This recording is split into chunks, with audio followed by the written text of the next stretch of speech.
Covid संक्रमण को रोकने के लिए पटना जंक्शन पर विभिन्न ट्रेनों से आने वाले यात्रियों की कोविड जांच निरंतर की जा रही है ताकि कोविड मरीजों को चिन्हित कर उन्हें समुचित इलाज किया जा सके।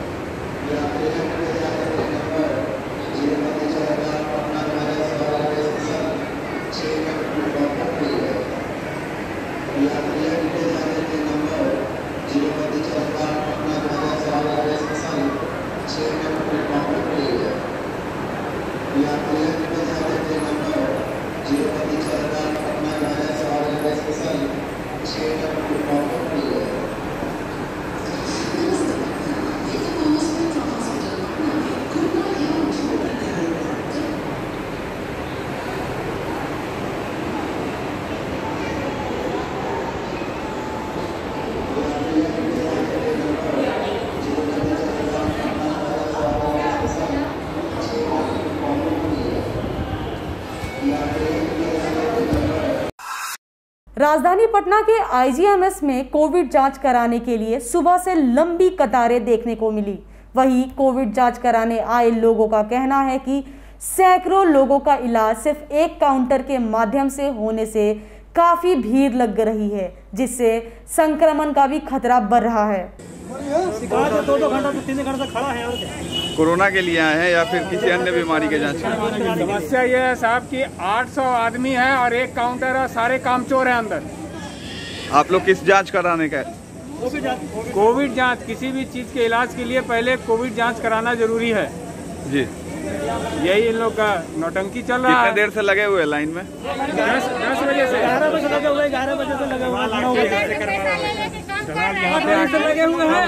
500 रुपया लेता है, चेक होता है। जैसा कि सब आप जानते हैं, प्रायोरिटीज़ होनी चाहिए, जिसकी जान जा रही हो उसको बचाना, और इसके लिए सबसे जरूरी है कि आईसीयू की व्यवस्था होनी चाहिए। तो मेरा जो संस्थान में इमरजेंसी था, जिसमें हमारे 45 बेड थे, 30 बेड आईसीयू के थे और 15 बेड हमारे एचडीयूज़ के थे।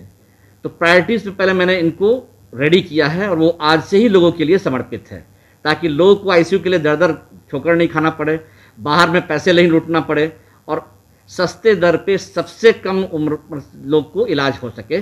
और सबसे ज़रूरी है कि कंबाइंड इलाज, जैसे हमारे यहाँ एक छत के नीचे वो चाहे वो किडनी के पेशेंट हो, चाहे वो लिवर के पेशेंट हो, चाहे वो दमे के पेशेंट हो, किसी तरह के मरीज हों और वो कोविड से भी पीड़ित हों, उन सब का इलाज एक छत के नीचे सस्ते दर पे हम ही लोग कर रहे हैं। तो इसके लिए हम लोगों ने डेडिकेट कर दिया अपने आईसीयू को। मेरी पूरी टीम तैयार है, मेरे पूरे डॉक्टर्स तैयार हैं और हम लोग ऐसे मरीजों को पहले प्रायोरिटी दे रहे हैं जिनकी जान बचाई जा सके। और इसके लिए हम लोगों ने पूरी तैयारी कर रखी है। चूँकि आज मेरा पहला दिन है ऑनलाइन रजिस्ट्रेशन का, तो हमारा जो बिहार बाहुल्य जिला है या देश है का जो पार्ट है, इसमें लोग को समझने में समय लगेगा कि ऑनलाइन रजिस्ट्रेशन क्या है। जैसे ही उन्हें समझ में आ जाए कि ऑनलाइन रजिस्ट्रेशन क्या है, तब चीज़ें बहुत आसान हो जाएंगी। जैसे वो कहीं भी क्लिक करते हैं यूट्यूब पे जाके, वैसे ही वो हमारे वेबसाइट पे जाके क्लिक करेंगे। क्लिक करते ही उनको आईजीएमएस का पूरा फोल्डर खुलेगा। फोल्डर खुलते ही उनको चॉइस रहेगा वो किस डॉक्टर से दिखाना चाहते हैं, किस डिपार्टमेंट में दिखाना चाहते हैं, कब दिखाना चाहते हैं। जैसे ही उन्हें ये सब चीज़ मिल जाएगी तो वो क्यों लाइन लगना चाहेगा। घर बैठे अगर कोई अपना डॉक्टर चूज़ कर सके, अपना समय चूज़ कर सके, अपना दिन चूज़ कर सके और अपने अच्छे अनुसार आ सकता है, तो उसके लिए चीज़ें हो जाएंगी। फर्ज कीजिए कि कोई लगाता है कि हमें डॉक्टर मनीष मंडल से दिखाना है, तो उसे पता चल जाएगा कि डॉक्टर मनीष मंडल किस दिन बैठते हैं, उसमें टाइम स्लॉट बुक कर लिया, अपने घर से उसी हिसाब से चलेगा, यहाँ आएगा और दिखाएगा। और उसमें चीज़ें इतनी अच्छी हैं कि जैसे ही वो दिखाएगा, दिखाने के बाद वो पैसा जमा करेगा जांच का, तुरंत उसके मोबाइल पे आ जाएगा खबर, यहाँ इतना पैसा आपका लगा जांच के लिए। वो इलाज के लिए जांच कराएगा, जांच का रिपोर्ट उसके मोबाइल पे आ जाएगा, तो उसे फिर दोबारा आके लाइन में लगने की जरूरत नहीं पड़ेगी। तो ऐसे भीड़ को हम लोगों ने मैनेज करने की कोशिश की है। यही नहीं, हमारे डॉक्टर्स के पास भी वो उसका लिंक रहेगा। डॉक्टर्स देख सकते हैं कि कौन किस मरीज को हमने क्या जांच लिखा, उसका रिपोर्ट जैसे ही आएगा वो वैसे ही तुरंत उस पर एडवाइस दे सकते हैं। तो वो एडवाइस के लिए फिर डॉक्टर के पास दोबारा लाइन लगा की जरूरत नहीं पड़ेगी। वो डॉक्टर एडवाइस अपने मोबाइल से कर सकते हैं और मोबाइल के थ्रू ही मरीज के पास चला जाएगा।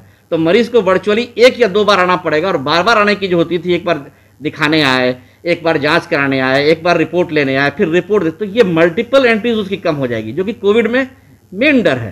तो इस तरह से भीड़ को मैनेजमेंट करना होगा। क्योंकि पहला दिन है, लोगों को जानकारी कम है, लोगों को जानकारी हम लोग देने का प्रयास कर रहे हैं। हमारे यहाँ सीसीटीवी कैमरेज लगे हुए हैं, तो वहाँ हम लोग भीड़ देखना है कहाँ, उसको मैनेज कर रहे हैं। लेकिन प्रायोरिटीज़ जो है संस्थान की, प्रशासन की और राज्य के हेल्थ डिपार्टमेंट की कि पहले जो जिनकी जान जा रही है उनको पहले बचाना। सेकेंड स्ट्रेन और फर्स्ट स्ट्रेन में डिफरेंस ये है कि फर्स्ट स्ट्रेन में लोग 5 से 7 दिन में दिक्कत बढ़ती थी और सेकेंड स्ट्रेन में वो 24 घंटे में दिक्कत बढ़ रही है। यही सबसे बड़ा दिक्कत और चैलेंज सबके लिए, हम सब के लिए है।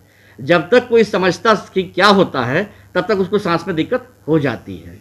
और पहले अगर आप देखें स्ट्रेन 1 में जो बुखार होता था वो 100 तक जाता था, लेकिन स्ट्रेन 2 जो अभी हमारा चल रहा है उसमें बुखार 100 से 104 तक जा रहा है। और यही नहीं, ये बुखार 7 से 8 दिन तक उसे परेशान कर रहा है। और इस 7 से 8 दिन तक अगर किसी को अमूमन नॉर्मल लोग को भी अगर बुखार हो तो उसकी देह की जो शक्ति होती है वो टूट जाती है, कमजोरी बहुत बढ़ जाती है और यही सबसे डर का चीज़ है। दूसरा है कि विरुलेंसी। हमारे पास जो सेकेंड स्ट्रेन है इसमें मोस्ट ऑफ द मरीज एसिम्प्टोमेटिक रहते हैं, तो जब किसी को सिम्टम नहीं है तो पता नहीं चलता है। वो इन्फेक्ट हो गया तो दूसरे को इन्फेक्ट करते चला गया और लोगों को जानकारी नहीं। उसमें जिसकी इम्यूनिटी कम रहती है उसको सांस फूलता है, उसको बुखार होती है, लेकिन जिसकी इम्यूनिटी अच्छी है, जो यंग लड़के रहते हैं, उसमें जो है सिम्टम नहीं आता है, जिसके कारण वो बीमारी फैलता चला जाता है। राजद प्रवक्ता मृत्युंजय तिवारी ने कहा है कि कोरोना को लेकर स्वास्थ्य मंत्री जी 100 बेड आईजीएमएस में बढ़ाने की बात कर रहे हैं। उसके विपरीत पटना में रोज 2000 कोरोना मरीज मिल रहे हैं। ऐसी परिस्थिति में कोरोना मरीजों का क्या होगा? सरकार कोई ठोस कदम उठाए जिससे लोगों की जान बचाई जा सके। माननीय स्वास्थ्य मंत्री जी कह रहे हैं कि आईजीएमएस में 100 बेड बढ़ाए जाएंगे, कहीं 40 बेड बढ़ाए जाएंगे। 2000 से ज्यादा संक्रमित लोग पटना में मिल रहे हैं। 40 बेड 100 बेड से क्या होगा?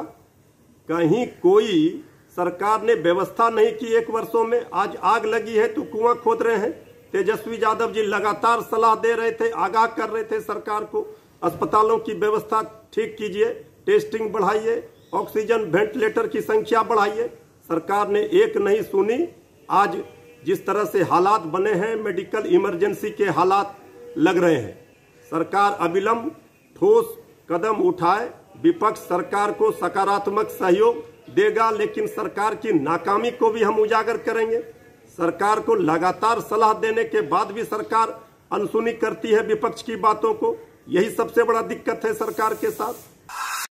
लोक आस्था का महापर्व छठ पूजा का शुरुआत हो गया है। यह पर्व बिहार का सबसे महत्वपूर्ण पर्व है, पर इस बार कोरोना काल में चारों ओर गूंज तो सुनी जा रही है, पर एक खामोशी सी भी देखी जा सकती है।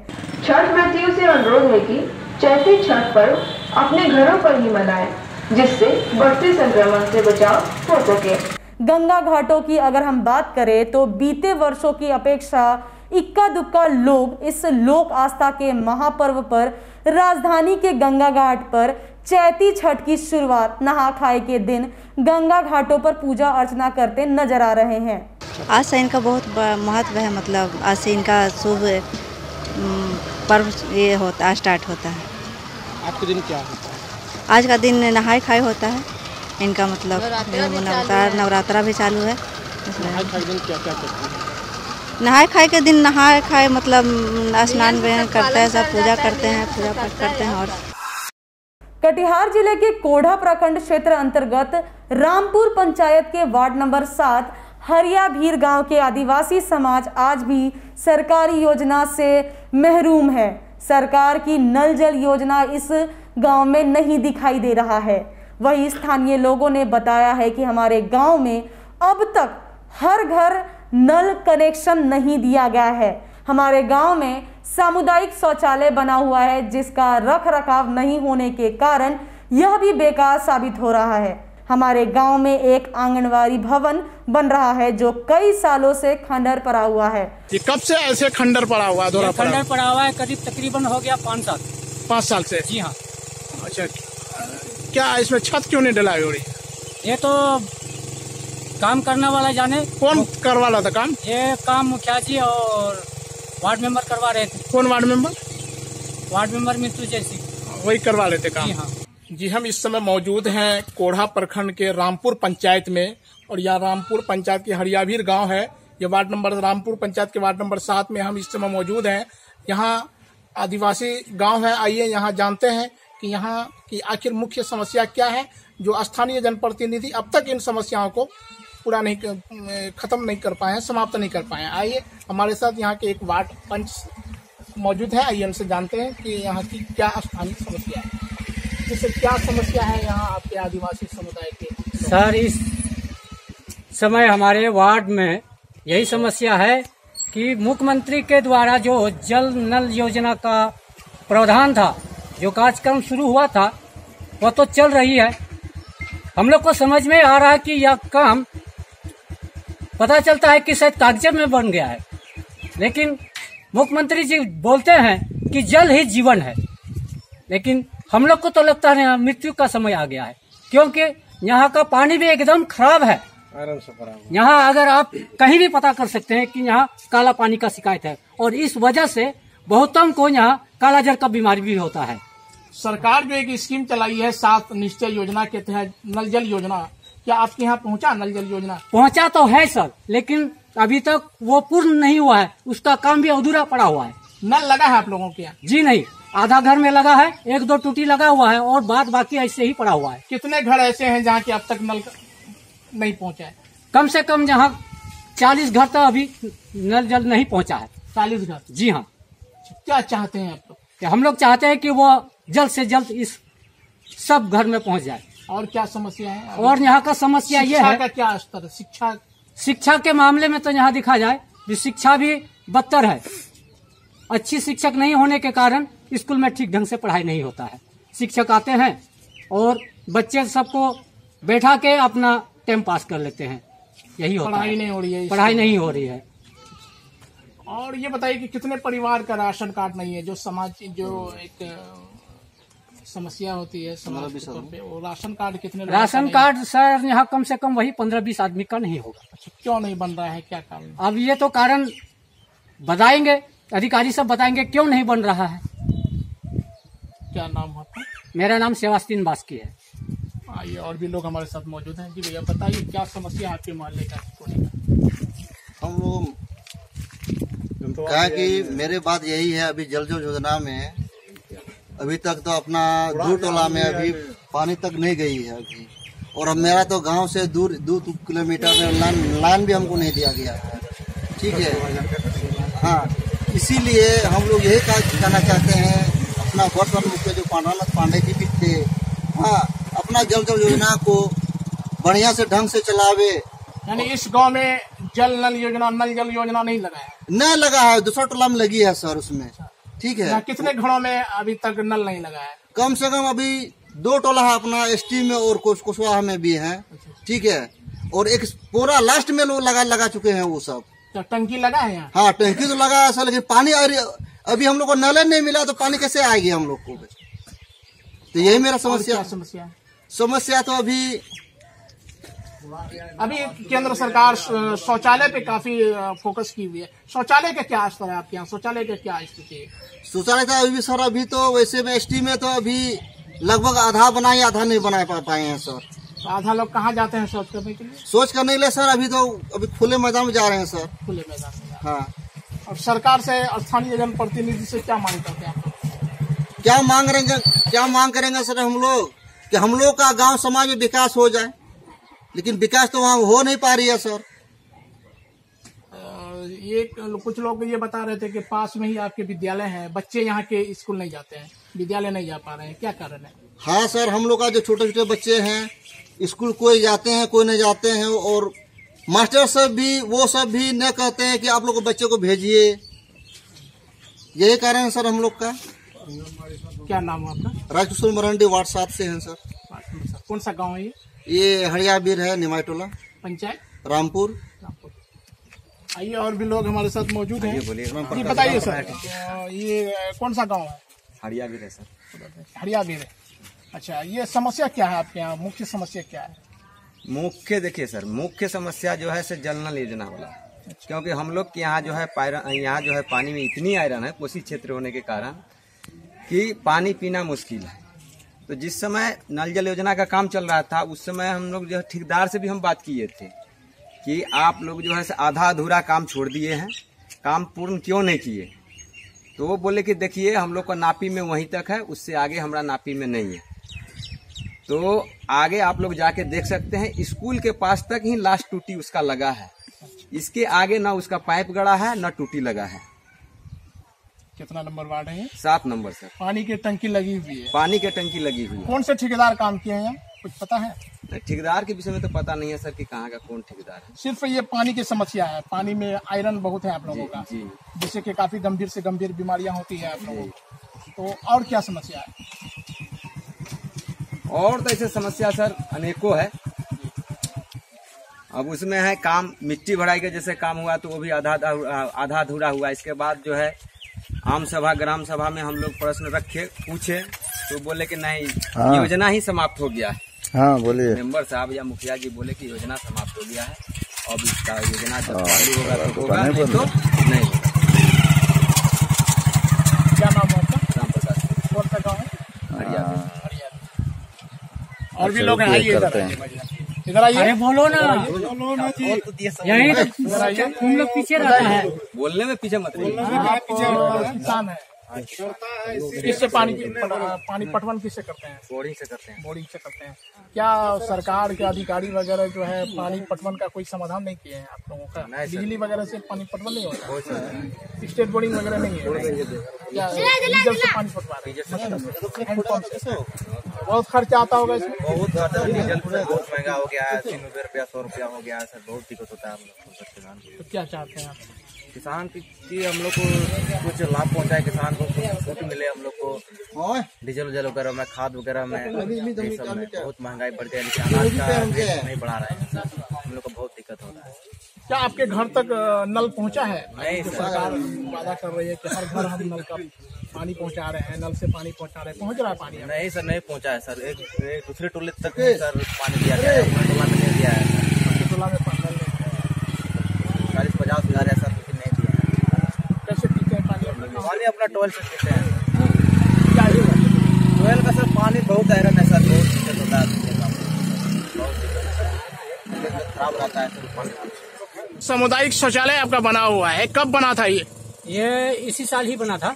अच्छा, इसी साल बना है। हाँ। क्या लोग आते हैं इसको यूज करने के लिए? आते हैं इसमें? आते हैं, बहुत कम आते हैं। अच्छा, कम क्यों आते हैं? कम इसलिए आते हैं कि यहाँ साफ सफाई ठीक ढंग से नहीं होता। अच्छा, तो पानी वगैरह पर टंकी वगैरह लगा हुआ है, पानी वगैरह का क्या सुविधा है? पानी का सुविधा है नहीं, ऐसे तो ट्यूबवेल लगा हुआ है। अच्छा। मोटर भी लगा हुआ है। अच्छा। लेकिन उसको चलाने के लिए इसमें कनेक्शन तार का नहीं दिया हुआ है, बिजली का नहीं दिया हुआ है, इसलिए टंकी में पानी है ही नहीं, इसलिए लोग नहीं आ रहे। इसलिए लोग नहीं आ रहे। भागलपुर के पॉक्सो कोर्ट में दुष्कर्म के आरोपी अमर कुमार को पॉक्सो कोर्ट के न्यायाधीश रोहित शंकर की अदालत ने गुरुवार को 10 साल की कैद व 10,000 अर्थदंड की सजा सुनाई है। अपर लोक अभियोजक शंकर जयकिशन मंडल ने बताया कि घटना के 28 दिसंबर 2015 की है, जब आरोपी अमर कुमार ने अपने ही घर के आंगन में खेल रही बच्ची को उठाकर उसी के साथ दुष्कर्म की घटना को अंजाम दिया था। 28/12/15 को इस आरक्षक थाना में दर्ज हुआ था, जिसमें 376 आईपीसी एवं 4 पॉक्सो के अंतर्गत उसमें एक्यूज का नाम अमर कुमार है। 9 तारीख को ये 376 और 4 पॉक्सो में दोषी पाए गए थे, जिसे आज सजा के बिंदु पर रखा गया था।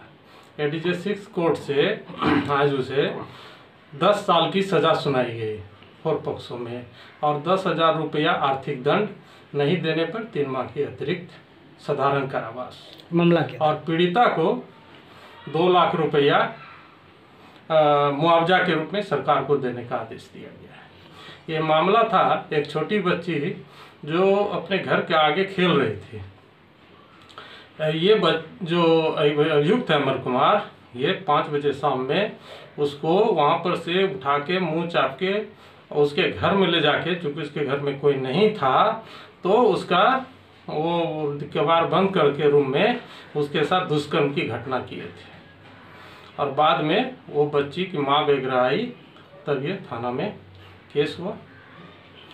बच्ची के घर में ही इन्होंने? हाँ, बच्ची घर में, चूँकि उस वक्त उसकी माँ कहीं बाहर गई हुई थी, कोई नहीं थे। कहाँ इस का मामले में 7 गवाही गुजारे गए। पीड़िता भी घटना की सपोर्ट की थी, उसको धमकी भी दिया था कि अगर किसी को बताओगी तो छुरा मार देंगे और पटरी पर सुला देंगे, धमकी दिया। इस आचक थाना अंतर्गत ये घटना है। कदवा ओपी थाना क्षेत्र के बोरवा गांव निवासी त्रिवेणी ऋषिदेव की पत्नी शोभा देवी की हत्याकांड में शामिल 4 अपराधियों को पुलिस ने गिरफ्तार कर लिया है। चारों अपराधियों के विरुद्ध कई तकनीकी साक्ष्य भी पुलिस के पास है। महिला की हत्या अपराधियों द्वारा इसलिए की गई थी कि मृतक महिला गांव की कम उम्र की बच्चियों को प्रलोभन देकर गलत कामों में ले जाती थी। और इनका जो गुस्सा इस बात को लेकर के था कि वहाँ के अंडर एज लड़कियों को थोड़ा बहकाने का, बिगाड़ने का काम किया जाता था, जिससे लोग नाराज़ थे और ये सब मिल करके साजिश के तहत इस महिला को घर से बुला के, किसी बहाने से बुला करके हत्या कर दिया जाता है। ये काफ़ी जघन्य हत्या है और इसमें चूँकि एसपी साहब नहीं हैं, छुट्टी में, लेकिन हम लोग निर्णय लेंगे कि इसको स्पीडी ट्रायल चलाएँ। और टीम में जो लोग हैं वो काफ़ी सराहनीय काम किए हैं, क्योंकि घटना में शामिल सभी अपराध कर्मियों को और 24 घंटे 36 घंटे के अंदर में गिरफ्तारी हो गई है। इसमें हमारे पास में तकनीकी साक्ष्य हैं, काफ़ी साक्ष्य हैं, जिसके आधार पर हम इनको सज़ा दिलवा दें। कोई रिकवरी सर? अभी नहीं रिकवरी हुआ है, लेकिन हमको लगता है कि औरंगाबाद जिला पदाधिकारी ने स्वास्थ्य केंद्र पर बनाए गए कोविड केयर सेंटर का निरीक्षण किया एवं आवश्यक दिशा निर्देश दिए। साथ ही इस कोविड केयर सेंटर पर उपलब्ध स्वास्थ्य सुविधाओं एवं medical equipment, isolation ward, oxygen cylinder, concentrator, medicine आदि का जायजा भी लिया। इसके पश्चात जिला पदाधिकारी ने जिला अतिथि गृह औरंगाबाद में बन रहे निर्माणाधीन भवन का निरीक्षण किया। यहां पहुंचकर उन्होंने कार्यपालक अभियंता भवन प्रमंडल राकेश कुमार एवं नजारत उप समाहर्ता सुजीत कुमार से इसके निर्माण की वस्तु स्थिति के बारे में जानकारी प्राप्त की एवं इस भवन को यथाशीघ्र पूर्ण कराने की निर्देश दिया। औरंगाबाद उप विकास आयुक्त अंशुल कुमार द्वारा जिला समाहरणालय के सभागार में कोविड-19 के दौरान आम जनों को सहायता हेतु स्थापित जिला नियंत्रण कक्ष का निरीक्षण किया गया। इस दौरान उन्होंने नियंत्रण कक्ष में रोस्टर वाइज कर्मियों की उपस्थिति की जांच की एवं इसके साथ साथ इस नियंत्रण कक्ष में संधारित सभी पंजियों का निरीक्षण किया गया। बेगूसराय जिले में कोरोना मरीजों की संख्या तेज रफ्तार से बढ़ रही है। कोरोना पर लगाम लगाने के लिए बिहार सरकार के गाइडलाइन का पालन कराने के लिए जिले में मास्क चेकिंग अभियान चलाया गया। जिलाधिकारी के निर्देश पर सीनियर डिप्टी कलेक्टर के द्वारा नगर निगम क्षेत्र के विभिन्न जगहों पर मास्क चेकिंग अभियान चलाया गया। जांच के दौरान जिन व्यक्तियों के द्वारा मास्क नहीं पहना गया था उन्हें 50 रुपए का फाइन काटा गया है। इस दौरान कई युवकों को सजा के तौर पर सार्वजनिक रूप से उठक बैठक भी करवाया गया।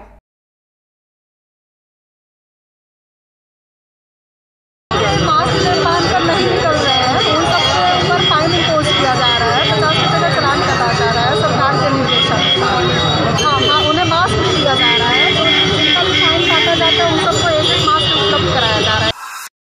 9 अप्रैल की सुबह लगभग 9 बजे भारत फाइनेंस लिमिटेड मधेपुरा शाखा में एक लूट की घटना हुई थी।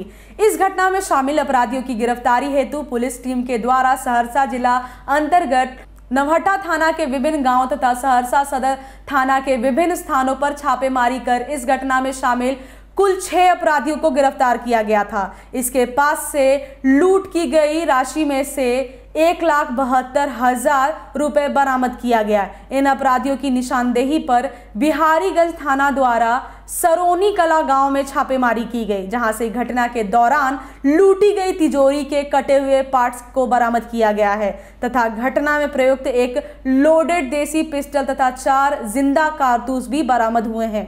जांच में हम लोग को ये भी पता चला है कि ये लड़का अभिषेक जिस ब्रांच में पोस्टेड रहा है भारत फाइनेंस की, सब जगह लूट की घटना पिछले कुछ समय में दर्ज हुई है। इसके अलावा जो ये 6 लोग गिरफ्तार हुए हैं, इसमें से 3 का आपराधिक इतिहास हमारे पास है। तीनों पे मर्डर केसेस दर्ज हैं सहरसा में, और सहरसा पुलिस को भी इनकी तलाश थी। तो कुल मिला के इसमें 6 लोगों की गिरफ्तारी हुई है और उन्हें जेल भेजा जाएगा। और बक्सा और कैश सहित हमने सभी चीज़ें बरामद कर ली हैं तो निश्चित ही मैं ये कहना चाहूँगा कि हमारी जो टीम है SDPO सदर के नेतृत्व में उसने बहुत ही बढ़िया काम किया है। घटना प्रतिवेदित होने के 5 दिनों के अंदर ही सफलतापूर्वक कैश से लेकर के जो इसमें लाइनर थे और जो जिन लोगों ने घटना कारित की सभी को अरेस्ट कर लिया गया है। तो मैं अपने स्तर से भी और मुख्यालय के स्तर से भी चाहूँगा कि इन सभी को पुरस्कृत किया जाए। सुशासन बाबू के एक रंगरसिया दरोगा का फोटो सोशल मीडिया पर जमकर वायरल हो रहा है, जहां दरोगा अपने बाहों में एक युवती को पकड़े है और वहीं युवती दरोगा जी के कमर से पिस्टल लेकर फोटो खिंचा रही है। बात यहीं तक खत्म नहीं होती है, बल्कि उसी सरकारी पिस्टल को हाथ में लेकर युवती के भाई ने भी फोटो खिंचाया है और अब यह फोटो सोशल मीडिया पर जमकर वायरल हो रहा है। आपको बता दें कि यह पूरा मामला पूर्वी चंपारण के ढाका थाना क्षेत्र की बताई जा रही है, जहां किसी व्यक्ति के घर में बर्थडे पार्टी का आयोजन होता है और उसी पार्टी में शंभू यादव नामक दरोगा शामिल होते हैं और वहीं ये फोटो सेशन का काम भी होता है। बहरहाल अब देखने वाली बात यह होगी कि इस वायरल तस्वीर से बड़े अधिकारी कितना जल्दी संज्ञान लेते हैं और इस पर कार्रवाई होती है। राजस्थान समाज की सुहागिनों का पर्व गणगौर सुख सौभाग्य श्रेष्ठ वर की कामना के साथ धूमधाम से मनाया गया। यह पर्व चैत्र शुक्ल पक्ष में मनाया जाता है। इस दिन कुंवारी लड़कियां और महिलाएं गण यानी शिव जी और गौरी यानी पार्वती जी की पूजा अर्चना करती हैं। इस दिन गौर बनाकर उस पर सिंदूर चूड़ी चढ़ाने का प्रावधान है। अररिया सहित बिहार में भी गणगौर पर्व धूमधाम से मनाया गया। अररिया में राजस्थानी समाज की विवाहित महिलाएं पति की दीर्घायु की कामना की। कुंवारी लड़कियां मनपसंद वर पाने की कामना की। इस अवसर पर दर्जनों की संख्या में महिलाएं शामिल दिखीं।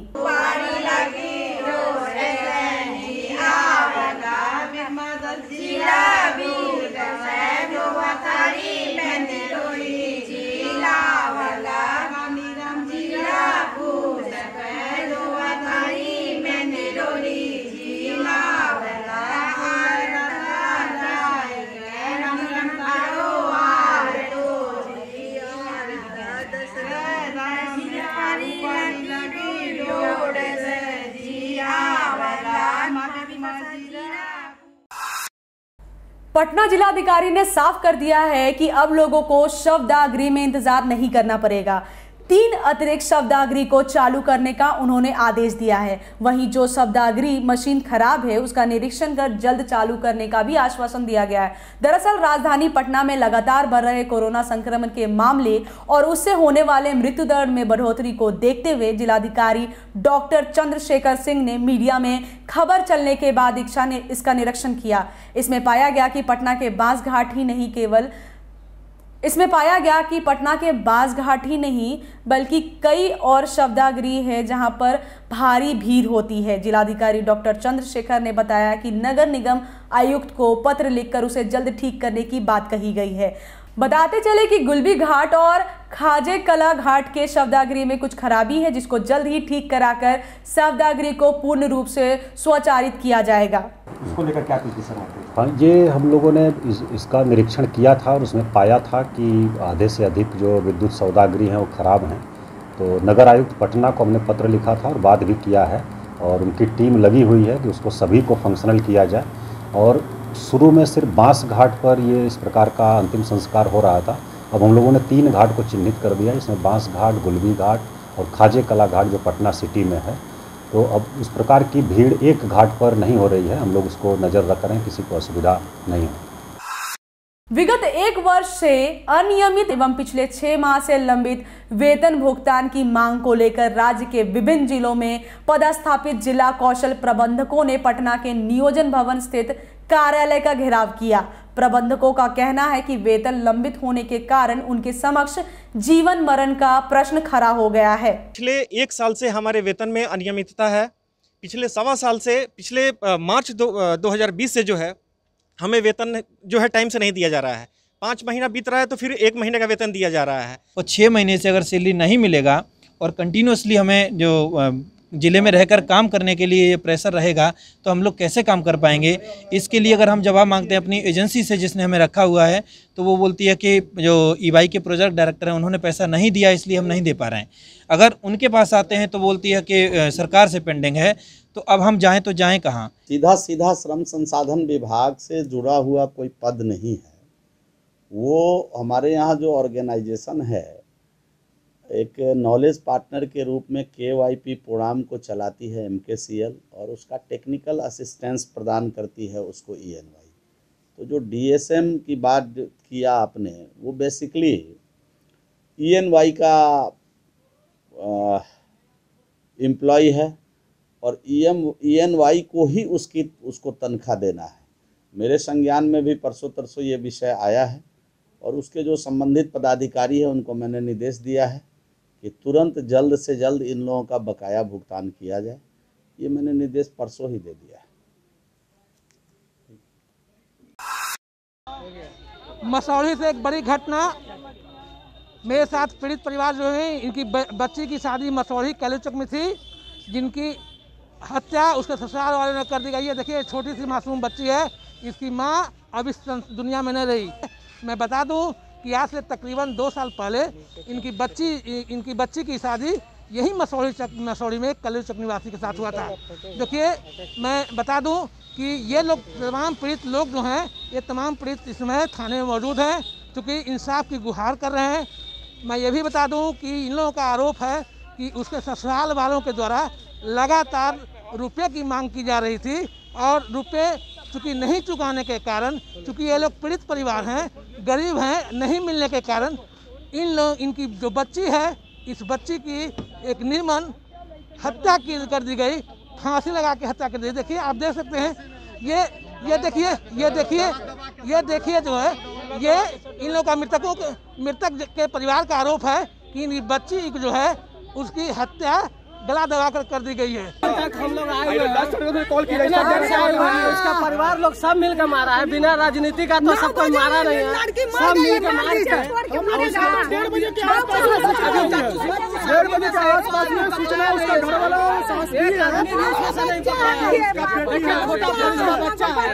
अभी तक उसमें से एक आदमी भी नहीं पकड़ाया है। सोच लीजिए सारा आदमी मिल के मारा। अब ये लोग जो है, ये लोग सिर्फ न्याय चाह रहे हैं। थाना में पहुंचे हुए हैं कि जो इनके ससुराल वाले हैं, जो भी दोषी हैं, उस दोषी पर कार्रवाई हो। अजय कुमार, बिहार न्यूज़, पटना।